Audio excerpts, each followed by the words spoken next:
நம்ம வந்து இந்த நம்பிக்கை சரியா தவறா, இது வந்து போய் சொல்லலாமா வேண்டாமா, கல்யாணத்துக்காக போய் சொன்னா அது நல்லதா இல்லையாங்கிறத பத்தி நல்லா விவாதிச்சிட்டோம். ஆனா கடைசியில நம்ம பேசும்போது அந்த மாதிரி போய் சொல்றதுனால என்னென்ன பிரச்சனைகள் வருது, அது யார் போய் சொன்னா ஒத்துக்கிறாங்க, பெண் சொல்ற பொய்க்கும் ஆண் சொல்ற பொய்க்கும் எந்த மாதிரி அக்செப்டன்ஸ் இருக்குங்கிற மாதிரி நம்ம பேச ஆரம்பிச்சிட்டோம்.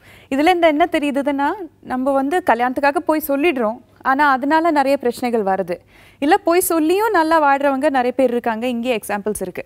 ஆனா இந்த நம்பிக்கைனால நிறைய தாக்கங்கள் நம்ம சமூகத்து மேலே ஏற்படுது. அது இண்டிவிஜுவல்ஸ் மேலேயும் ஏற்படுது, நம்ம பேரண்ட்ஸ் மேலேயும் நம்ம சொசைட்டி மேலேயும் நிறைய தாக்கங்கள் ஏற்படுது. இந்த தாக்கங்கள் என்னென்னு நம்ம முதல்ல பார்க்கலாம். நான் இந்த பக்கம் ஒரு கொஸ்டின் கேட்கலான்னு நினைக்கிறேன். இவங்க சொன்னாங்க வந்து இவங்க எக்ஸாம்பிளே எடுத்துக்கோங்களேன். இவங்க வந்து கல்யாணத்துக்கு முன்னாடி ஒரு சின்ன போய் சொல்லியிருக்காங்க, அது எப்படியோ சமாளிச்சிட்டாங்க, நல்லா வாழ்ந்துட்டு இருக்காங்க, 40 வருஷமா குடும்பம் நடத்திட்டு இருக்காங்க, சந்தோஷமா இருக்காங்க. ஆனா நீங்க சொல்றீங்க கல்யாணத்துக்கு முன்னாடி எல்லா உண்மையும் வெளிப்படையா சொல்லிடணுங்கிறீங்க. அப்படி சொன்ன பிரச்சனை வராதா? இல்லை, உண்மை சொல்கிறது தான் நல்லதுங்கிறது திருப்பி நான் ரொம்ப ஆணித்தரமாக அங்கே சொல்கிறேன். உண்மை சொன்னால் பிரச்சனை வராமல் இருக்கான்னு நீங்கள் கேட்குறீங்க இல்லையா? எங்கள் ஹஸ்பண்ட் கல்யாணம் ஆனவொன்னே என்கிட்ட ஃபஸ்ட்டு சொன்னீங்களே, என்கிட்ட ஏற்கனவே நான் லவ் பண்ணேன்னு சொன்னாங்க. கல்யாணம் ஆனதுக்கு அப்புறமா சொன்னாரு? ஆமாம். அதோ கல்யாணத்துக்கு முன்னாடி சொன்னாரா? இல்லை, கல்யாணம் ஆனதுக்கு அப்புறம் தான். அதுக்கப்புறம் சொல்லி என்னது நீங்க சொல்ற பாயிண்ட் வந்து நான் அது கேட்கல. கல்யாணத்துக்கு முன்னாடியே நான் இப்படிதான், எனக்கு ஏற்கனவே லவ் இருந்தது, அப்படி வந்து பேசுறதே இல்லை. ஏன்னா முன்னாடி தான் இப்போ இருக்கிற பசங்க தான் அது மாதிரிலாம் பேசிட்டு இருக்காங்க இல்லையா? அது முன்னாடிலாம் வந்து கல்யாணத்துக்கு அப்புறம் தான் ஹஸ்பண்ட் அண்ட் ஒய்ஃப் பேசுவாங்க. சரி. ஸோ பட் ஆனால் அது மாதிரி சொன்னதில்லை. நீங்கள் பிரச்சனை வரும் நீங்கள், பட் ஆக்சுவலாக எங்கள் ஹஸ்பண்ட் மேலே எனக்கு மரியாதை தான் வந்தது. நிச்சயமாக இப்படி உண்மையாக இருக்கிறவங்க இனிமேல் நமக்கு வாழ்க்கை ஃபுல்லாக நமக்கு உண்மையாக இருப்பாங்கன்னு முதல்ல அந்த விஷயம், அவங்க உண்மையாக சொன்ன விஷயம் எனக்கு அவங்க மேலே மதிப்பை தான் கொடுத்துது. நான் வந்து கல்யாணத்துக்கு முன்னாடி உண்மை சொன்னேன், என்கிட்ட இது பிரச்சனை இருந்திருக்கு, எனக்கு இந்த மாதிரி ஏதோ பழக்கம் இருந்திருக்கு, இல்லை எனக்கு இந்த மாதிரி அஃபேர் இருந்திருக்கு, இல்லை என் வீட்டில் இந்த மாதிரி பிரச்சனை இருந்திருக்குன்ட்டு நீங்கள் வெளிப்படையாக சொன்னதுனால பிரச்சனை வந்தது. பிரச்சனை தான் வருங்கிறது தான் சகஜம். இன்னைக்கு இட் இஸ் நாட் அப்படி நடக்காது. பெஸ்ட் எக்ஸாம்பிள் என்னன்னா, இன்னைக்கு வெப்சைட் மேட்ரிமோனியல் வெப்சைட் போவோம். சரி. அதில் லிஸ்ட்டு கொடுத்துருக்காங்க. You are a drinker, you are a செல்ஃபா, மேரிடா, டைவோர்ஸியா அப்படின்னு சொல்லி டிரான்ஸ்பரன்சி மெயின்டைன் பண்ணுற ஜென்ரேஷனுக்கு வந்தாச்சு. சரி. So we are in a positive state. வெப்சைட்டில் போட்டதுக்கு அப்புறம் தான் நாங்கள் பார்க்குறோம், கல்யாணம் கட்டுறோம். I don't think there is a problem in disclosing what we are. Okay, அப்ப இவர் சொல்றாரு நம்ம இப்ப இருக்கிற சொசைட்டில வந்து டிரான்ஸ்பரன்சிக்கு நிறைய ஆப்பர்ச்சுனிட்டி இருக்கு, அப்படி பண்ணாதான் நல்லதுன்னு சொல்றாரு.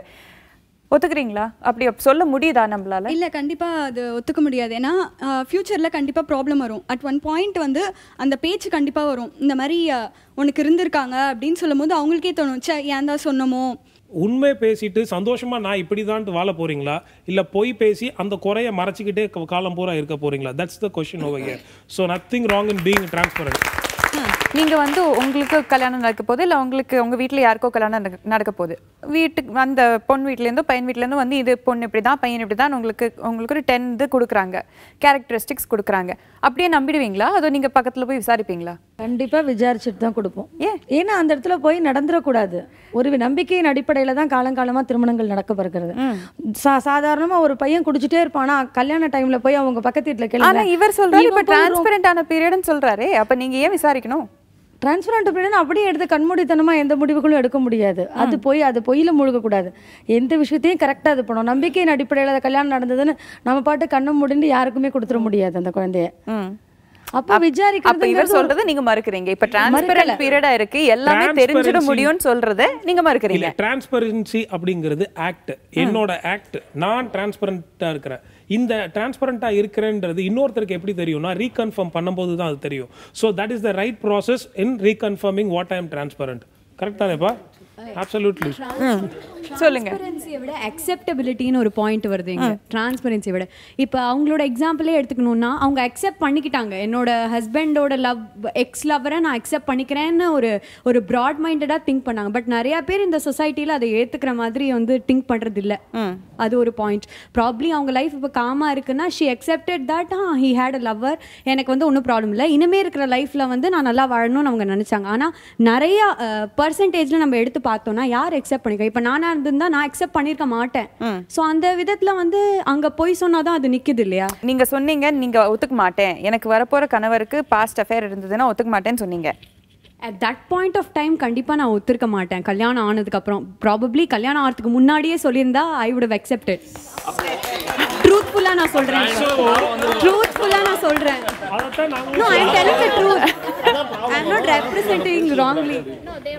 அவங்க உண்மை சொன்னதை நான் வந்து முழு மனசோட ஏத்துக்கிட்டு அதோட தன்மையை புரிஞ்சுக்கிட்டதால தான் இன்னைக்கு வரைக்கும் நான் சந்தோஷமா இருக்கேன். உங்களை மாதிரி அந்த மாதிரி ஒரு மென்டாலிட்டியில இருந்ததுன்னா இன்னைக்கு எங்களுக்குள்ள பிரச்சனையாவே தான் வந்துகிட்டு இருக்கும். நான் சொல்றது என்னன்னா நிறைய பேர் உண்மையை அக்செப்ட் பண்ணிக்க மாட்டாங்க. உங்களை மாதிரி ரொம்ப கம்மியான பெர்சன்டேஜ்ல தான் இருக்காங்க உண்மையை அக்செப்ட் பண்ணிக்கிறவங்க. அதுதான் நான் சொல்ல வரேன். இப்போ நம்ம முன்னாடியே சொல்லிட்டு பண்ணா அது பெட்டர். அது நம்ம சொல்லாம வேறையாச்சும் நமக்கு அதை சொன்னா அது இன்னும் ப்ராப்ளம் ஆகும். அதான் இல்ல இப்போ உண்மை சொல்லி நம்ம அக்செப்ட் பண்றோம்னா ஏன் அந்த ஸ்டேட்ல அக்செப்ட் பண்றாங்கன்னா ஏன்னா அவங்களுக்கும் ஒரு லவ் இருந்திருக்கும். ஸோ அதை அவங்க சொல்லாம மறைச்சிருக்கலாம். அவங்களுக்கும் அந்த ஃபீல் தெரிஞ்சிருக்கும். ஸோ அதனால அவங்க அக்செப்ட் பண்ணலாம். சில பேர் அக்செப்ட் பண்ண மாட்டாங்க ஏன்னா அவங்களுக்கு இருந்திருக்க மாட்டாங்க அந்த ஸ்டேட்டில். அவங்க அக்செப்ட் பண்ண மாட்டாங்க. அக்செப்ட் பண்ணுறவங்க வந்து மேபி லவ் பண்ணியிருக்கலாம், அதை சொல்லாமல் இருந்திருக்கலாம். அந்த பொய்யில் வந்து அங்கே இருக்கும். முன்னாடி வந்து ஏதாவது கெட்ட பழக்கம் இருந்து அதை சொல்லி இல்லை சொல்லாமல் இருந்தோ ஏதாவது பிரச்சனை வந்தோ இல்லை நல்லபடியாக அமைஞ்ச யாருக்காவது எக்ஸாம்பிள்ஸ் இருக்கா? என்னோட வாழ்க்கையில் பார்த்தீங்கன்னு வச்சிங்களேன், நான் லவ் பண்ணி தான் கல்யாணம் பண்ணேன். கல்யாணம் பண்ணி எனக்கு வந்து நான் 4 வருஷம் ஆகுது. எப்படின்னு அதுக்கு முன்னாடி நான் கல்யாணத்துக்கு முன்னாடி எப்படி இருந்தேன் அப்படின்னு பார்த்தீங்கன்னா, நான் ஒரு ட்ரக் அடிக்ட். ஆல்கஹால், ட்ரக்ஸு எல்லாமே வந்து நான் யூஸ் பண்ணுவேன். ஒரு 8 வருஷமாக அடிச்சிட்டு இருந்தேன். நான் ஓப்பனாக வந்து என்னோடய ஒய்ஃப்கிட்ட வந்து நான் லவ் பண்ணி தான் கல்யாணம் பண்ணேன். ஓப்பனாக வந்து நான் வெளிப்படையாக சொல்ல ஆரம்பித்தேன். கல்யாணத்துக்கு முன்னாடி சொல்ல ஆரம்பிச்சிங்களா? கல்யாணத்துக்கு முன்னாடியே சொல்ல ஆரம்பித்தேன். எனக்கு இந்த பிரச்சனை இருக்குது, நான் இந்த மாதிரி போயிட்டேன் அப்படின்னு சொல்ல ஆரம்பித்தேன். அவங்க வந்து அப்போதுக்கு அக்செப்ட் பண்ணினாங்க. ஏன்னா என்றைக்காக இருந்தாலும் நீ நல்லா திருந்து வருவ அப்படின்னு சொல்லிட்டு. இன்றைக்கி பார்த்தீங்கன்னு வச்சிங்களேன், என் லைஃப்பில் வந்து நான் ஓப்பனாக என் ஒய்ஃப்கிட்ட நான் ஷேர் பண்ணது, நான் இந்த மாதிரி பிரச்சனையில் இருக்கேன் அப்படின்னு சொன்னது அவங்க அக்செப்ட் பண்ணிவிட்டு இன்றைக்கி என் கூட வந்து 4 வருஷம் ஆகுது எனக்கு கல்யாணம் ஆகி. குடும்பம் இன்றைக்கி பார்த்தீங்கன்னா நல்லா யூஸ்ஃபுல்லாக போயிட்டு இருக்குது எங்கள் லைஃப்பு. ஏன் என்ன காரணம் அப்படின்னு பார்த்தீங்கன்னா, நான் என் மனசில் ஒன்றுமே இல்லை, வெளிப்படையாக சொல்லிட்டேன். அதை சொல்லி நான் மனசுக்குள்ளே வச்சுருந்து அந்த என்ன சொல்கிறது, ஒரு பாட்டிலில் வந்து நீங்கள் எவ்வளோ தண்ணி ஊற்றுறீங்களோ அது ஃபுல்லாகிற வரைக்கும் தான். அதுக்கப்புறம் பார்த்தீங்கன்னா ரெண்டாவது எல்லாம் விளைஞ்சி கீழே தான் விழும். அந்த மாதிரி இல்லாமல் போட்டு நான் ஸ்ட்ரைட்டாக ஓப்பனாக சொன்னதுனால எனக்கு ஃப்ரீ ஆயிடுச்சு மனசு. இவர் சொல்கிறார், இவரோட எக்ஸாம்பிள் வந்து ரொம்ப நல்ல எக்ஸாம்பிள். இவர் வந்து அவர் நினச்சிருந்தா பொய் சொல்லியிருக்கலாம், ஆனால் அவரே அக்செப்ட் பண்ணுறாரு. பொய் சொல்லி கண்டினியூ பண்ணியிருந்தேன்னா அவர் வாழ்க்கை இவ்வளோ நல்லா இருந்திருக்காதுன்னு சொல்கிறாரு. உண்மை சொல்லதுனால அவர் வாழ்க்கையே பாசிட்டிவாக மாறி இருக்கு. அப்போ உண்மை சொல்கிறது தானே சரி? ஆக்சுவலாக இதுக்கு கான்ட்ராடிக்டாக இன்னொரு எக்ஸாம்பிளும் இருக்குது. ஒருத்தர் வந்து மேரேஜ் ப்ரொபோசல் முன்னாடியே வந்து அவர் மறைச்சிட்டார். இந்த மாதிரி எனக்கு ட்ரக் அடிக்ட் நானே அப்படின்னு சொல்லிட்டு மறைச்சிட்டாரு. அது அவங்களுக்கு தெரியக்கூடாதுன்றதுக்காக அதை விட்டுட்டார். இந்த மாதிரி ஒரு எக்ஸாம்பிள் இருக்குது. நீங்கள் அப்படியும் பார்க்கலாம். இப்படி தான் பார்க்கணும் அவசியமே இல்லை. அப்படியே ஒரு எக்ஸாம்பிள் இருக்குது. எனக்கு தெரிஞ்ச எக்ஸாம்பிள் தான். ஆனால் இவரோட விஷயத்தில் வந்து இவங்க ஒய்ஃப் வந்து அவருக்கு அவ்வளோ சப்போர்ட்டாக இருந்ததுனால இவர் திருந்திருக்கார். ஆனால் ஆக்சுவலி உங்களை விட உங்களோட ஒய்ஃபுக்கு தான் நான் ஒரு பிக் ஹேட்ஸ் ஆஃப். அது இந்த மாதிரி என்னோட வாழ்க்கையில் நடந்திருக்குன்னு சொல்லி ஏதாவது எக்ஸாம்பிள்ஸ் உங்ககிட்ட இருக்கா? என்னோட ஹஸ்பண்டோ இல்லை ஃபியான்ஸையோ யாராவது என்கிட்ட போய் சொல்லிட்டு மன்னிச்சிட்டாங்க, இல்லை நான் போய் சொன்னேன் அவங்கக்கிட்ட, போய் சொல்லலை, நான் உண்மை சொன்னேன், என்கிட்ட இருக்கிற ஏதோ ஒரு குறையை வந்து நான் உண்மையாக அவங்கக்கிட்ட சொல்லிட்டேன், இல்லை அவர் வந்து ஏதோ குறையை வந்து உண்மையாக என்கிட்ட சொன்னது 2 பேருமே மன்னிச்சிட்டோம், அந்த மாதிரி நல்லபடியாக வாழ்கிற ஏதாவது எக்ஸாம்பிள்ஸ் வேறு இருக்கா? நான் ஒன்று 10th கல்யாணம் பண்ணிட்டேன். எங்கள் ஹஸ்பண்ட்க்கு வந்து தெரியும் அம்மாவோட ஃபேமிலி எப்படின்னுட்டு. ஏன்னா லவ் மேரேஜ். நான் படிக்கணும்னு ஆசைப்பட்டேன். இப்போ வந்து நான் நர்சிங் முடிச்சிருக்கேன். என் ஹஸ்பண்ட் தான் எல்லாம் சப்போர்ட் பண்ணாங்க. என் வீட்டு ஃபேமிலி பேக்கில் அவருக்கு தெரியும். எங்கள் அம்மாவும் சொன்னாங்க, நான் விடோ என்னால் இவ்வளோ தான் நகை செய்ய முடியும், என்னோட தகுதி இவ்வளோ தான் அப்படின்னு உண்மையை சொன்னாங்க. இது வரைக்கும் ப்ராப்ளம் இல்லை. எனக்கு 3 குழந்தை இருக்குது. நல்லா சந்தோஷமாக தான் இருக்கேன். என் ஹஸ்பண்ட் மூலிமா தான் நான் நர்சிங் படிச்சிருக்கேன். வீட்டு சூழ்நிலை புரிஞ்சுட்டு சப்போர்ட் பண்ணியிருக்காங்க உண்மை மூலியமா. இந்த காலத்து பசங்கள்லாம் ரொம்ப விளையாட்டுத்தனமாக இருக்காங்க. அதனால அவங்களுக்கு அந்த பொய்யோட பாதிப்பு எல்லாமே சாதாரணமாக இருக்கும். அந்த எக்ஸ்ட்ரீம் பொய்யும் இந்த எக்ஸ்ட்ரீம் பொய்யும் எல்லாம் ஒன்றுன்னு நினச்சிடுறாங்க. ஸோ சின்ன சின்ன பொய் ஒன்றும் பிரச்சனையே இல்லை. அவங்க சொல்கிற மாதிரி நம்ம வாழ்க்கைக்கு ஒரு சுவாரஸ்யத்தை ஏற்படுத்துறது, ஒரு சந்தோஷத்தை ஏற்படுத்துறது பொய் பிரச்சனை இல்லை. பட் இதே பொய்கள் எத்தனை குடும்பத்தை பாதிக்குதுங்கிறத தயவு செஞ்சு அவங்க உணர. அந்த மாதிரி ஏதாவது எக்ஸாம்பிள்ஸ் உங்களுக்கு தெரியுமா? HIV பேஷண்ட்ஸ் நிறைய பேர் வந்து அவங்க அப்படியே இருந்திருந்தா கூட ஒன்றும் பிரச்சனை இல்லை. பட் தெரியாமல் நமக்கு கண்ணுக்கு தெரிஞ்சே சொல்லியிருப்பாங்க டாக்டர்ஸ், இவங்க வந்து நிச்சயமாக உங்களுக்கு கல்யாணம் பண்ணக்கூடாது, பண்ணாதீங்க அப்படிம்பாங்க. ஆனால் இவங்கெல்லாம் என்ன பண்ணுவாங்க, கல்யாணம் பண்ணி வச்சா அந்த பொறுப்பு வந்துடும். சயின்டிஃபிக்காக எல்லாம் இட் இஸ் ப்ரூவ்டு தட் அவங்களுக்கு ஒத்து வராதுங்கிறது. கல்யாணம் வச்சா எல்லாம் மாறிடும், பொறுப்பு வந்துடும் அப்படின்னு சொல்லி ஏதோ ஒன்றும் தெரியாதவங்கள பாவம் பண்ணி வச்சு அந்த குழந்தைங்க, அந்த பொண்ணு எல்லார் வாழ்க்கையும் கெட்டுரும். பட் தயவு செஞ்சு ரொம்ப பெரிய போய் கூட சாதாரணங்கிற மனநிலைமை உங்களுக்கு வந்துடக்கூடாது. நான் உங்ககிட்ட ஒரு எக்ஸாம்பிள் கேட்குறேன். நீங்க இத்தனை பேர் யங்ஸ்டர்ஸ் இருக்கீங்க, உங்களுக்கு ஒரு பொண்ணு பிடிச்சிருக்கு, ஒரு பொண்ணு இல்லை, உங்களுக்கு ஒவ்வொருத்தருக்கும் ஒவ்வொரு பொண்ணு பிடிச்சிருக்கு, சரியா? அந்த பொண்ணு வந்து நீங்க உங்க அப்பா அம்மா எப்படின்னு உங்களுக்கு தெரியும். அந்த பொண்ணு வந்து வெளிப்படையா அப்படிதான்னு சொன்னா அவங்க அப்பா அம்மா ஒத்துக்க மாட்டாங்கன்னு உங்களுக்கு தெரியும். ஆனா உங்களுக்கும் அந்த பொண்ணுக்கும் நடுவில் நல்ல ஃபுல் கம்யூனிகேஷன் நல்லா இருக்கு, டிரான்ஸ்பரன்சி நல்லா இருக்கு. இந்த பொண்ணை பத்தி கொஞ்சம் சின்ன விஷயங்கள் எல்லாம் மறைச்சு வச்சு இல்ல சின்ன சின்ன பொய் சொல்லி உங்க அப்பா அம்மா கிட்ட சொல்றது நீங்க ஓகேன்னு நினைக்கிறீங்களா? அவங்க ஒத்துப்பாங்கன்னா நீங்க ஓகே நினைக்கிறீங்களா? கண்டிப்பா ஒத்துக்க முடியாது. ஏன்னா நம்ம அப்படியே மேரேஜுக்கு அப்புறமும் அதே மாதிரி அவங்கள மெயின்டைன், அந்த ஒரு சொன்ன ஒரு பொய்க்கு அவங்க கேரக்டர் அப்படி அவங்களுக்கு கோவமே வராது அப்படின்னு நம்ம ஒன்று சொன்னோம்னா மேபி அவங்க ஷார்ட் டெம்பராக இருந்தால் அதை மெயின்டைன் பண்ண முடியாது நம்மளால. மேரேஜ் ஆனோடனே அவங்கள கோவப்படும் போது ஒரு தடவையும் அவங்கள கோவப்படாமலே நம்ம பார்த்துக்கிட்டு இருக்க முடியாது. மேபி அந்த பார்ட்னர்கிட்ட கிளியராக சொல்லிடலாம். மேபி இப்போ இது மாதிரி இருக்கிறது எங்கள் அப்பா அம்மாவுக்கு பிடிக்காது, you have to change your self அப்படின்ற மாதிரி சொல்லிட்டதுக்கு அப்புறமா அது பண்ணலாமே தவிர எல்லாரும் இது மாதிரி தான் நினைக்கிறீங்களா? எப்படியா இருந்தாலும் ஒரு நாள் தெரியதான் போகுது. அதை நம்ம முன்னாடியே சொல்லி அதை மெயின்டைன் பண்ண முடியாது. அப்படியா? ஒத்துக்கிறீங்களா? சினாரியோ கொடுக்க விரும்புறேன். அவங்க பேசிட்டு நீங்க பேசுங்க. திஸ் இஸ் வென் உங்க பேரண்ட்ஸ் அக்செப்ட் பண்ணிப்பாங்க. பேரண்ட்ஸ் அக்செப்டே பண்ணிக்க மாட்டாங்கன்னா நீங்க அந்த பொண்ணை கை விட்டுருவீங்களா? No, still நம்ம பேரண்ட்ஸ் நம்ம still we have to concentrate on convincing both the sides. Take a scenario where they are not convinced at all. Yeah, but still அப்ப நீங்க உண்மையை ரெப்ரசன்ட் பண்ணுவீங்களா? அந்த பொண்ணை உங்களால கல்யாணம் பண்ணிக்க முடியாது நீங்க உண்மையை சொன்னீங்கன்னா. Yeah, sure, then we can change the girl. Huh? No. Change the quality of the girl. That's what I'm change the quality of the girl. If she is like that, we have to change her. It's not good, something like that. If she is something like short tempered, you can't. அவங்க ஒரு மாதிரி short tempered அந்த மாதிரி ஒரு quality இருந்துச்சுன்னா அவங்கள change பண்றது, அந்த குவாலிட்டியை சேஞ்ச் பண்றது. இது மாதிரி இந்த ஆட்டிடியூடும் தப்பு, இது பேரண்ட்ஸுக்கும் பிடிக்காது. That's the correct. இப்போ அந்த மாதிரி இருக்க ஒரு பொண்ணை யார் வீட்டுமே அக்செப்ட் பண்ணிக்க மாட்டாங்க. அது மாதிரி சொல்லி மாத்துறது கரெக்ட். நாம் சொல்லக்கூடிய ஒரு பொய் ஒருத்தருடைய வாழ்க்கையில் நல்ல விஷயத்துக்கு பயன்படும்னா, பொய்மையும் வாய்மையிடத்து புரைதீர்க்கும் நன்மை வைக்கும், அந்த ஒரு விஷயத்துக்காக தான் சொல்கிறோமே தவிர ஒருத்தருடைய வாழ்க்கையை அடுத்த லெவல் கொண்டு போகலாம். மேரேஜே நடக்கலை, அடுத்த லெவல் கொண்டு போகலாம் அப்படின்னா அந்த இடத்துல நாம் சொல்லக்கூடிய ஒரு பொய்யும் அவர்களுக்கு நல்லது பயக்கும்னா கண்டிப்பாக பொய் சொல்லலாம். நம்ம வாழ்க்கையில வந்து ஒரு நல்ல விஷயம் நடக்கணும்னா அதுக்கு போய் சொல்லி தான் அது நடக்குங்கிற ஒரு கட்டாயம் வந்ததுன்னா போய் சொல்லலாங்கிறது இங்க சொல்லிட்டு இருக்கோம். இது இப்படித்தானா இல்ல போய் சொன்னா வேற என்னென்ன பாதிப்புகள் ஏற்படுதுங்கிறது நம்ம தொடர்ந்து பேசலாம். நம்ம முன்னாடி பேசின போது ஜாதகத்தில் ஏதாவது பிரச்சனை இருக்குன்னா அதை மறைச்சு வச்சு கல்யாணம் பண்ணுறதுல எந்த தப்பு இல்லைன்னு நீங்கள் சொன்னீங்க. இல்லை அந்த மாதிரி பண்ணால் வாழ்நாள் பூரா நம்மள அதை எஃபெக்ட் பண்ணிகிட்டே இருக்குன்னு நீங்கள் சொன்னீங்க. ஆனால் வந்து நம்ம கல்யாணம் பண்ணுறதுக்காக ஜாதகத்தில் மட்டும் நம்ம போய் சொல்கிறது இல்லை, நிறைய விஷயத்தில் போய் சொல்கிறோம். நம்ம முன்னாடி ஒரு வாட்டி நம்ம பேசிகிட்டு இருக்கும்போது ஒருத்தர் என்கிட்ட சொன்னார், கல்யாணம் நடக்கிறதுக்காக வந்து ஒரு பொண்ணோட கலர் மாற்றி இது பண்ணுறது, ஃபோட்டோஷாப்பில் வந்து கலர் மாற்றுறது, இல்லை சேலரி வித்தியாசமாக வாங்குறாங்கன்னு சொல்கிறது, இந்த மாதிரி நிறைய விஷயங்களில் போய் சொல்கிறாங்க. இதெல்லாம் ஓகேவா? இல்லை, ஒரே ஒரு விஷயம் கேட்குறேன். அவங்களுக்கு ஒரு 2 சிச்சுவேஷன் தரேன் நான். வீட்டில் வந்து குடும்பத்தில் எல்லாரும் இருக்காங்க, மாப்பிள்ளை வந்து நிற்கிறாரு. மாப்பிள்ளை கிட்ட கேட்குறாங்க, பொண்ணு குடும்பத்தில் எல்லாரையும் உங்களுக்கு பிடிச்சிருக்கான்னு கேட்குறாரு. மாப்பிள்ளை சொல்கிறாரு, இந்த மாமனாரை எனக்கு பிடிக்கவே இல்லை, இந்த சொட்டத்தில் எனக்கு சுத்தமாக பிடிக்கவே இல்லைன்ற. கல்யாணம் நடக்குமா? ஃபஸ்ட்டு. ரெண்டாவது விஷயம், ரெண்டாவது சிச்சுவேஷன் என்னென்னா, ஃபோன் பண்ணுறாரு மாப்பிள்ளை, ஏம்மா உன்னை எனக்கு ரொம்ப பிடிச்சிருக்கு, நான் பேசுகிற முதல் பொண்ணே நீ தான் அப்படின்றாங்க. பொண்ணு வந்து சந்தோஷப்படும். இதே மாற்றி நான் பார்க்குற 5வது பொண்ணு நீ தான், நான் இந்த மாதிரி பிடிச்சிருக்குன்னு சொன்ன 6வது பொண்ணு நீ தான் சொன்னா கல்யாணம் நடக்குமா? இது ரெண்டுத்துக்கும் அவங்கள பதில் சொல்லுங்க. சொல்லுங்க, யார் சொல்றீங்க இதுக்கு பதில்? நீங்க இவர் வந்து மாப்பிள்ளை சைட்ல இருந்து கேட்டிருக்காரு, நீங்க பசங்க இத்தனை பேர் இருக்கீங்க, சொல்லுங்க. அவர் கேட்ட ஃபர்ஸ்ட் क्वेश्चनக்கு வந்து மாப்பிள்ளை வந்து பொண்ணை பார்க்க வந்திருக்காரா இல்ல அவரை பார்க்க வந்திருக்காரு? நீங்க மாப்பிள்ளைய பார்க்க முடியாது, எல்லாரையும் குடும்பத்துல பார்த்து கேட்பாங்கல்ல, உங்களுக்கு பொண்ணு பிடிச்சிருக்கா, பொண்ணு வீட்டு சைடுல எல்லாரையும் பிடிச்சிருக்கான்னு கேட்க மாட்டாங்களா? பொதுவாக இதெல்லாம் நடக்கிறது தானே. சரிங்க, பொண்ணையே உங்களுக்கு பிடிக்கலங்க, ஆனா இப்போ கல்யாணம் நடக்கணும், உங்களுக்கு 36 வயசு, பொண்ணு பாவமாச்சும் உங்களுக்கு தலையை நீட்டுது, அந்த டைம்ல பொண்ணு பிடிக்கலன்னு சொன்னா இதெல்லாம் நல்லதா? என்ன சொல்றீங்க இதுக்கு?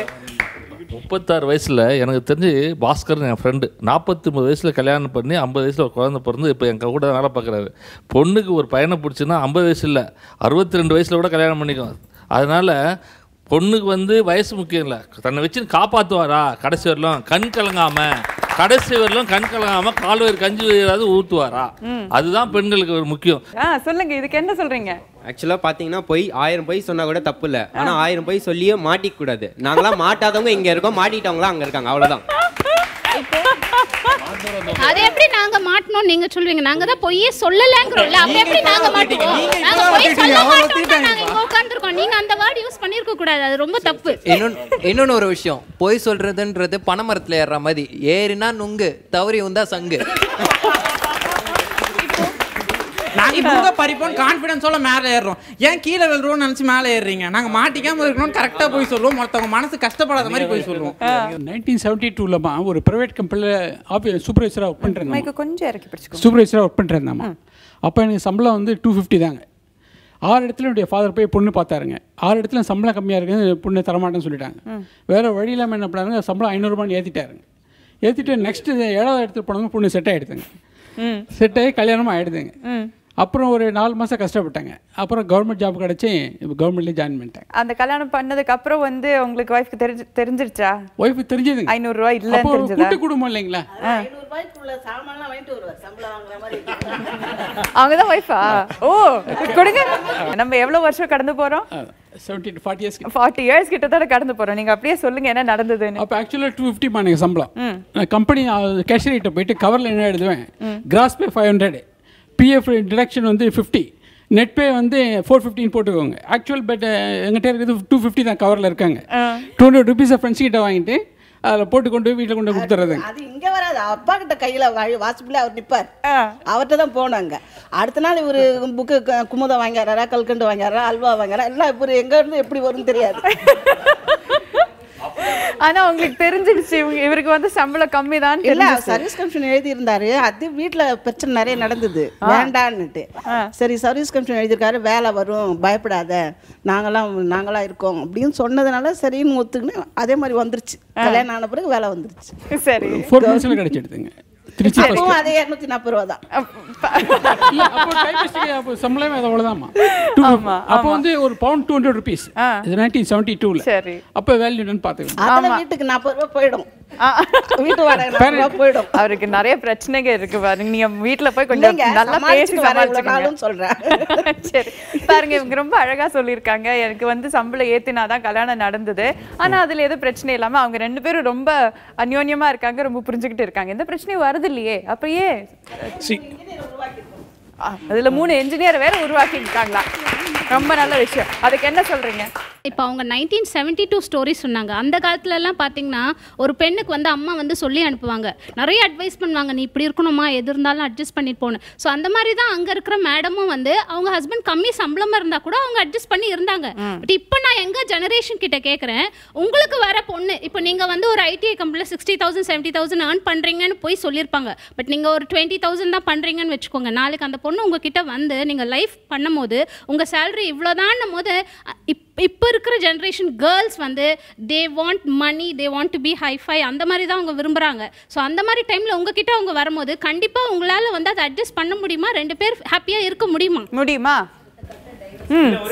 கேட்குறேன் நான் இந்த மாதிரி இப்போ வந்து இப்போ அந்த காலத்துக்கு இந்த காலம் சொன்னாங்களா, அதே மாதிரி இந்த காலத்தில் கம்யூனிகேஷன் இருக்குங்க. நிச்சயதார்த்தம் பண்ண பிறகு பேச ஆரம்பிக்கிறாங்க. அரேஞ்ச் மேரேஜாக இருந்தாலே பேச ஆரம்பிக்கிறாங்க. பேச ஆரம்பிக்க சொல்ல உண்மையாலுமே அவங்க 2 பேரும் அண்டர்ஸ்டாண்ட் பண்ணியிருந்தா இவன் உண்மையை சொல்லிடுவான். முன்னாடியே இருக்கிறதுக்கு முன்னாடி உண்மையை சொல்லிடுவான்.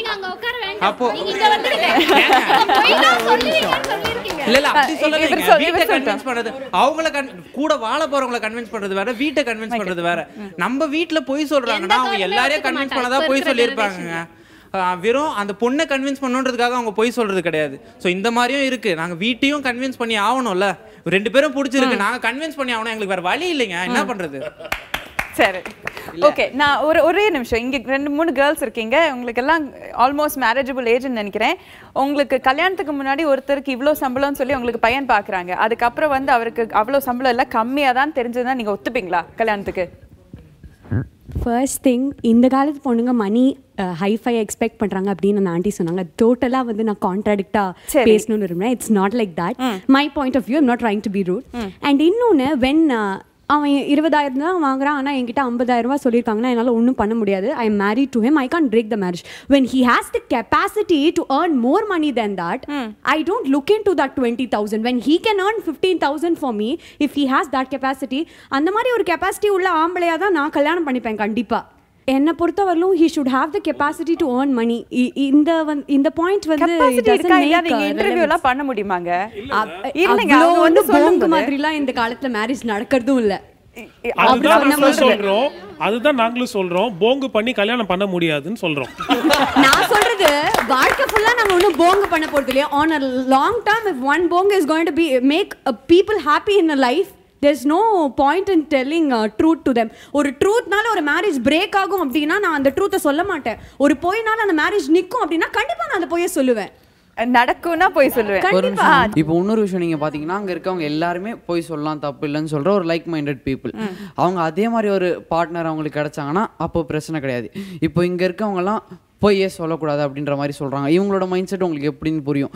இங்க இருக்க மாதிரி ஒருத்தவங்க அவங்களுக்கு லைஃப் பார்ட்னராக கிடைச்சாங்கன்னா அவங்க இது என்ன ஆகும் யோசிச்சு பாருங்க. அதுக்கப்புறம் கான்சிக்வன்சஸ் ரொம்ப இதுவாகும். இப்போ சார் சொன்னார்ல, இப்போ எனக்கு வந்துட்டு அந்த மாதிரி ஒரு ஜாதகமோ இதுவோ இல்லை, அது மாதிரி அவங்க பண்ணிக்கலாமே. ஒரு ஜாதகம் தான் அவங்களுக்கு ஒரு இதுன்னு தெரிஞ்சு ஒரு பொய் சொல்லி எப்படியும் ஒரு பேரியர் அவங்க பிரேக் பண்ணிட்டு தான் வராங்க. அது மேபி ஒரு ரிலிஜன் ஆகட்டும், எதுலையுமே அது ஒரு பேரியரை பிரேக் பண்ணுறதுக்கு அவங்க they can come out more out of it. வந்து அந்த மாதிரி மோர் கம்ஃபர்ட் ஜோனுக்கு அவங்க வந்துட்டாங்கன்னா லைஃப் லாங் பீஸ்ஃபுல்லாக இருக்கும். அவங்களுக்கு இது மீறி அந்த ஒரு கில்ட்டினஸ் இருக்காது அவங்களுக்கு லைஃப் லாங். இவர் சொன்னது நல்ல பாயிண்ட். நீங்க வந்து போய் சொல்லி கல்யாணம் பண்ணலாம்னு சொல்றீங்க, அது போய் ஒத்துட்டு உங்க கூட வாழற ஒருத்தர் உங்களுக்கு கிடைச்சிட்டாருன்னா ஓகே. என்ன போய் சொல்றதே தப்புன்னு நினைச்ச ஒருத்தரோ இல்ல ஒரு பொண்ணோ உங்களுக்கு கிடைச்சிட்டா நீங்க மாட்டிட்டீங்களே. நம்ம சின்ன வயசுல இருந்தே உண்மையை சொல்லி வளர்ந்தவங்க கிடையாது. எல்லாரையும் பார்த்தீங்க இப்போ அவர் பேசுறாரு, சின்ன வயசுல சொல்லுவாங்க ஹோம்ஒர்க் முடிங்களா, ஆமா சார் நேற்று நைட்டு கரண்ட் கட்டு சார் அப்படின்னா. இதுவே இப்போ ஒரு பொண்ணு வைப்பான், அந்த பொண்ணு சுமாராக தான் இருக்கும். இப்போ எனக்கு தெரிஞ்ச பையன் அழகா இருப்பான், இதோ இவனை மாதிரி பண்ண வச்சுங்களேன். பொண்ணு வந்து இதோ சுமாராக இருக்கிறாங்க. சுமாரானா சரி, இப்போ வந்து இவனை மாதிரி வச்சுங்க. இப்போ இவனுக்கு வந்து என்ன பண்றது, இவனுக்கு ஓகே ஆயிடுச்சு. இப்போ என்ன சொல்ல முடியும் அவனால, ஐயா பொண்ணு நான் எப்படி இருக்கேன், ஏதோ ஒன்று கிடைச்சிதா. இந்த காலத்தில் பொண்ணு கிடைக்கிறதே பெரிய விஷயம்டா. அதான் கிடைச்சிது, லட்டு போடுறா நீங்கள் அப்படியே சும்மா அழகாக இருக்கீங்க அப்படி சொன்னால் எப்படி இருக்கும். இப்போ அந்த பொண்ணு இம்ப்ரெஸ் ஆகும். அப்போ இந்த சின்ன சின்ன போய் சொல்றதுனால என்ன இருக்கு. இப்போ நம்ம தாக்கங்களை பத்தி பேசிட்டு இருக்கும்போது ரெண்டு பக்கமும் வந்து வலுவான ஆர்குமெண்ட்ஸ் வச்சீங்க. நீங்க சொன்னீங்க, நீங்க உண்மை சொன்னதுனால உங்க வாழ்க்கை ரொம்ப நல்லபடியா அமைஞ்சிருச்சு. அதை பேசியிருந்தீங்கன்னா உங்க வாழ்க்கை இப்பவுமே ரொம்ப மோசமான சுச்சுவேஷனில் தான் நீங்கள் இருந்திருப்பீங்க, நான் செத்துருப்பேன்னு நீங்கள் சொன்னீங்க. அந்த அளவுக்கு வந்து உண்மை உங்களுக்கு கை கொடுத்துருக்கு. ஆனால் நீங்கள் சொன்ன எக்ஸாம்பிள் வச்சு பார்த்தீங்கன்னா ஒரு கல்யாணம் நடக்கிறதுக்கு வந்து அப்பா அம்மா ஒத்துக்கலைங்கிற விஷயத்தினால நீங்கள் வந்து அது உங்கள் ப்ரொஃபஷனையே நீங்கள் வந்து கொஞ்ச நேரம் மறந்துட்டு இது கல்யாணம் நடக்கிறதுனால நான் போய் சொன்னேன் அப்படின்னு நீங்கள் ஒத்துக்கிட்டீங்க. அவங்க நல்லபடியாக இருக்காங்க. ஸோ இதோட தாக்கம், இந்த நம்பிக்கையோட தாக்கம் நம்ம என்னன்னு பார்த்தோன்னா அது பாசிட்டிவான தாக்கமா நெகட்டிவான தாக்கமா? எப்போவுமே பாசிட்டிவாக இருக்குமா, எப்போவுமே நெகட்டிவாக இருக்குன்னு சொல்ல முடியல. உண்மை ஒரு டைமில் கை கொடுக்குது, பொய்யும் ஒரு டைமில் கை கொடுக்குது. அதே டைமில் வந்து உண்மை ஒரு டைமில் வந்து நம்மளை கை விட்டுறது, பொய்யும் ஒரு டைமில் நம்ம கை விட்டுறது. நான் இந்த பக்கம் நான் கேட்கலான் இருக்கேன். கல்யாணத்துக்கு அப்புறம் ஒரு சுச்சுவேஷன் இருக்குன்னு வச்சுக்கோங்க, கணவனும் மனைவியும் ஒருத்தருக்கு ஒருத்தர் வந்து எல்லா உண்மையும் சொல்லிட முடியுமா? ஒரு எனக்குன்னு ஒரு பர்சனல் சீக்ரெட்ஸ் கொஞ்சம் இருக்க தானே இருக்குது, அதெல்லாம் போய் எல்லா உண்மையும் சொல்ல முடியுமா? அந்த மாதிரி ஒரு சுச்சுவேஷன் இருக்கா நம்மளுக்கு? இப்போ ஒருத்தவங்களுக்கு மேரேஜ் நடக்குதுன்னா அவங்க சின்ன வயசுலேருந்தே கனவு கண்டுப்பாங்க, எனக்கு ஒரு ஹஸ்பண்ட் வேணும், ஒய்ஃப் வேணும். எப்படின்னா அவங்க எவ்வளோ ட்ரீம்ஸோடு இருந்திருப்பாங்க. இப்போது அந்த டைமுக்கு ஒரு பொய் சொல்லி கல்யாணம் பண்ணிட்டு அந்த லைஃப் டைம் ஃபுல்லாக அவங்க ஃபீல் பண்ணுவாங்க. எப்படியும் அவங்க என்ன தாட்டில் வந்திருப்பாங்க. அவங்க இப்போ எனக்கு ஒரு பொண்ணு 50,000 சம்பாதிக்கணும், என்னோட பார்ட்னர் கூட எனக்கு ஹெல்ப் பண்ணணும் அப்படின்ற பொண்ணு வெறும் +2 படிச்சிருக்கு, எந்த ஒரு எனக்கு ஏற்ற மாதிரி இல்லை அப்படின்னா அவன் அந்த பாய் என்ன பண்ணுவான் கொஞ்ச நாளைக்கு, அவன் எப்படியும் அவனுக்கு லைஃப் ஸ்மூத்தாக இருக்காது. ஓகே, லைஃப்ன்றது ப்ரெசன்ட், அதை லீவ் பண்ணி தான் ஆகும். ப்ரிட்டன்லாம் பண்ணால் அது லைஃப் கிடையாது. ஏன்னா ப்ரிட்டன்ஷன் நான் பண்ண முடியும். எங்கே வந்து ரெண்டு ப்ராசஸ் இருக்குது. கல்யாணன்றது ஒரு மெச்சூர்டு ஸ்டேட்டஸ். அப்பா அம்மா கீழே இருந்து நாம் வளர்கிறோம். நாம் அப்பா அம்மா ஆகிறதுக்கு அப்போது வி பிகம் அ ப்ரொவைடர். ஒரு சொசைட்டிக்கு, ஃபேமிலிக்கு ப்ரொவைடர் ஆகிறோம், சொசைட்டிக்கு ப்ரொவைடர் ஆகிறோம், பார்ட்டிசிபெண்ட் ஆகிறோம். வி பிகம் இட்ஸ் ஒரு ரெஸ்பான்சிபிள் ரோல் வரும்போது நான் வந்து அங்கே ப்ரெசென்ட் பண்ணுறேன். நான் தான் ஒரு ஹஸ்பண்டாக நான் வந்துட்டு ஃபேமிலிக்கு ப்ரொவைட் பண்ணும்போது என்னோட ஒய்ஃப்க்கு நான் வந்து அது சோஷியலைசேஷன் ப்ராசஸ் சொல்கிறேன். அவங்க ஃபேமிலியில் ஒரு ப்ராசஸ் மிஸ் அவுட் ஆயிருந்தா நான் ஹெல்ப் பண்ணுறேன், நான் ஒன்று மிஸ் அவுட் ஆயிருந்தா அவங்க ஹெல்ப் பண்ணுறாங்க. சரி, அது நீங்க சொல்றது வந்து ஐடியல் கேஸ் சினாரியோ. நான் சொல்றது வந்து ஒரு எக்ஸாம்பிள் சொல்றேன். இப்போ யாருக்காவது நீ இத்தனை பேர் கல்யாணமாகி தான் இருக்கீங்கன்னு நினைக்கிறேன், யாருக்காவது ஒரு பாஸ்ட் லவ் இருந்து அது வந்து உங்க கல்யாணத்துக்கு முன்னாடி தெரியாம கல்யாணத்துக்கு அப்புறம் தெரிஞ்சா அது என்ன ஆகும் அந்த சிச்சுவேஷன்ல? கல்யாணத்துக்கு முன்னாடி லவ் இருந்தால் அது சொல்லாமல் இருந்து கல்யாணத்துக்கு அப்புறம் தெரிஞ்சு அதுக்கு அந்த பொய்யை மறைக்க நம்ம மேலும் மேலும் பொய் சொல்கிறத விட உண்மையை சொல்லிட்டா எனக்கு நான் முன்னாடி லவ் பண்ணியிருந்தேன். ஆனா கல்யாணம் பண்ணதுக்கு அப்புறம் அந்த மாதிரி எல்லாம் விட்டு சொல்ல முடியுமா? அந்த மாதிரி ஒரு சிச்சுவேஷன் சொல்லிட்டா பிரச்சனை இல்லை மேடம். இல்லை சொல்லாமல் அதை மறைச்சோன்னா நம்மளோட லைஃப் லாங் வரைக்கும் அதை நம்ம மறைச்சிட்டோமே அந்த பயத்திலே நம்ம வாழ்க்கை ஓடிட்டு இருக்கோம். இப்போ வந்து ஆண்கள் நான் வந்து இத்தனை பொண்ணை லவ் பண்ணேன், நீ 10ஓட 11, நான் 10 பொண்ணை லவ் பண்ணேன், 11 தான் நீ அப்படின்னு சொல்லும்போது நம்ம லைஃப் வேற. அதாவது வந்து ஹஸ்பண்ட் வந்து நம்மளோட வாழ்க்கைன்னு நம்ம லேடிஸ் சஜஸ்ட் பண்ணி வாழ்ந்துறாங்க. இந்த பையனை லவ் பண்ணா எனக்கு தெரியும், ஆனால் நான் வந்து லவ் பண்ணல, எனக்கு அப்பா அம்மா பார்த்த பொண்ணு தான் பையனை தான் நான் கட்டிப்பேன் அப்படி இருந்தால் நம்புவாங்களா? சொல்லுங்க, நம்புவாங்களா? என்னோட திருமணத்துக்கு அப்புறம் என்னோட தோழியும் அவளோட வீட்டுக்காரும் பேசிட்டு இருந்தாங்களாம். அப்ப அவர் சொன்னாரா, இதுக்கு முன்னாடி நான் வந்து ஒரு பொண்ணை லவ் பண்ணினேன். யார் சொன்னாரு? அவங்க ஹஸ்பண்ட் சொல்லியிருக்காங்க, நான் லவ் பண்ணினேம்மா அந்த மாதிரி. அதுக்கப்புறம் அவங்களுக்கு எனக்கு செட் ஆகல. அதுக்கப்புறம் தான் ஒரு 5 months கழிச்சு உன்னை எனக்கு கல்யாணம் பண்ணி கொடுத்தாங்க அப்படின்னு சொன்னோன்னே என் தோழி வந்து எதுவுமே சொல்லலை. வாங்க அவங்கள போய் பார்த்துட்டு வரலான்னு சொல்லிட்டு 2 பேரும் போய் பார்த்துட்டு வந்துட்டு இன்னைய வரைக்கும் அதான் நான் கேக்குறேன், இன்னைய வரைக்கும் ஃபேமிலி ஃப்ரெண்டா இருக்காங்க. ஆனா நம்மளோட சோஷியல் ஈவென்ட் ஆணை பேசுறது பெண் பேசுறது இதே சிச்சுவேஷன்ல உங்க ஃப்ரெண்ட் உங்க தோழி தான் சொல்லிருந்தாங்க, ஏங்க எனக்கு முன்னாடி ஒரு லவர் இருந்திருந்தாரு, அது இந்த ஒர்க் அவுட் ஆகல, 5 மாசத்துக்கு அப்புறம் எனக்கு கல்யாணம் நடந்துச்சு. இது சோஷியல் ஈவென்ட்மா. இந்த இடத்துல ஆணை அரியாசனத்துல வைத்து பெண்ணை வந்து கீழே தான் வச்சு பாக்குறாங்க. பெண் பேசுறத வந்து சபையில யாரும் எடுத்துக்க மாட்டாங்க. ஆம்பளை பேசுறத அக்செப்ட் பண்ணிக்கிற அந்த உலகம் பெண்ணின் போய் ஏத்துக்காது. நான் என்ன சொல்றேன், பிரசன்ட் இஸ் லைஃப். சார் சொன்ன மாதிரி பிரசன்ட் இஸ் லைஃப். இன்னுமே நான் உனக்கு உரியவளாக, நம்பிக்கைக்கு உரியவளாக நான் வாழ்வேங்கிற அந்த திருமண சடங்குக்கு அப்புறம் எந்த பெண்ணும் தவறு செய்வது இல்லை. காதல்ங்கிறது எல்லாரோட பாற்றாலும் வந்துட்டு போகலாம், மேபி அது சில பேருக்கு வராமலும் போகலாம், அது அவங்களோட துக்க விஷயம். ஆனால் வந்துட்டு போன விஷயத்தை மறைக்கிறாங்க. இல்லை நான் அந்த ஈவன் அந்த அக்னி கிட்ட நின்னோடனே உனக்கு நான் இனிமேல் உண்மை உள்ளவளாக இருப்பேன் அப்படின்னு தான் பெண் சொல்ல முடியும்.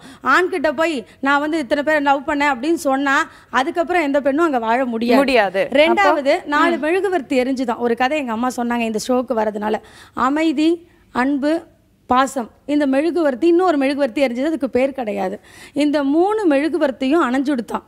அப்போ உள்ள ஒரு பையன் வந்திருக்கான், நீ மட்டும் எரிஞ்சுட்டு இருக்கியே, உன் பேர் என்னன்னு கேட்டானா. என் பேர் தான் நம்பிக்கை, என்னை வச்சு நீ அன்பு, பாசம், தியாகம்ங்கிற விளக்கை ஏற்றிக்கோன்னுச்சான். அதுதான் ஆரம்ப காலத்துலேருந்து நம்ம கலாச்சாரத்தோடது. திருமணங்கள் நம்பிக்கையின் அடிப்படையில் அமைக்கப்பட்டதை தவிர ஆண் பொய் சொல்கிறானா பெண் பொய் சொல்கிறானாங்கிற அந்த ஆராய்ச்சியில் வந்து வரலை. நம்பிக்கைன்னு கேண்டில் எரியுதுன்னு சொன்னாங்க பார்த்தீங்களா, அது காற்று வராமல் இருக்க ஒரு ஜன்னல் மூடணும். அந்த ஜன்னலில் சின்னதாக ஒரு கொக்கி போட்டு பொய் சொல்கிறது இல்லை, என்னதாங்க இருக்குது. காற்று வராமல் இருந்தால் தான் அந்த நம்பிக்கையாவது எரிஞ்சுக்கிட்டு இருக்கோம். வேணாம் இல்லை, பொண்ணுங்க இருக்கிறதுலே பசங்க தான் போய் சொல்கிறாங்க, பசங்க தான் போய் சொல்லுவாங்க, பொண்ணுங்க தான் அதிகமாக போய் சொல்லுவாங்க. ஏன் சொல்லுங்க? இருக்கிறதுலே நீங்க அழகா இருக்கீங்க, ஒத்துக்கிறேன். நீங்க சொல்றத நம்ப முடியலையே, நம்ப முடியலையே. நீங்க ஹலோ, அது நான் கேட்டா ஓகே, நீங்க கேட்டா ஓகே இல்லங்க. இப்போ நான் ஒரு சொன்ன சின்ன போய்க்கு இப்படி சிரிக்கிறீங்களே, இப்போ உங்களுக்கு சந்தோஷம் தானே கொடுத்தது?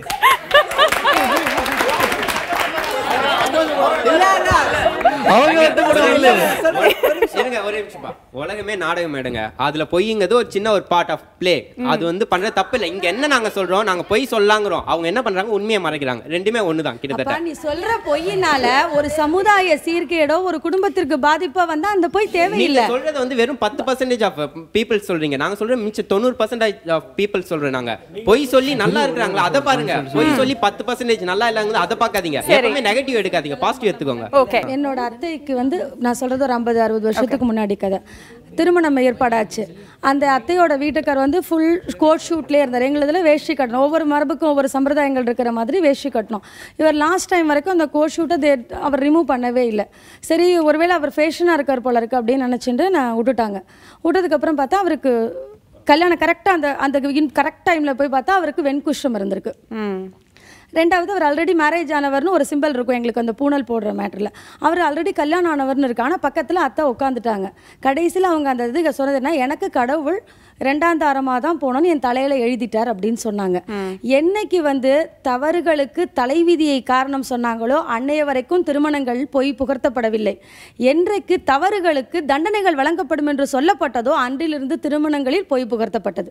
இதுதான் டிஃப்ரெண்ட். கால மாறுதல்கள் நம்மளோட மைண்ட் செட்டில். இப்போ நான் போய் ஒரு 2ஆம் தாரமாக வாக்கப்பட்டனா நான் சும்மா இருப்பேனா? படுத்துற பாட்டில் ஓடியே போயிடுவான், அதுக்கப்புறம் இருக்கவே மாட்டான். நீங்க அழகா சொல்லியிருக்கீங்க போய் சொல்றதுனால என்னென்ன தாக்கங்கள் ஏற்படுது நீங்க நல்லா சொல்லியிருக்கீங்க. ஆக்சுவலி இது நம்ம பேச வேண்டிய விஷயம் தான்.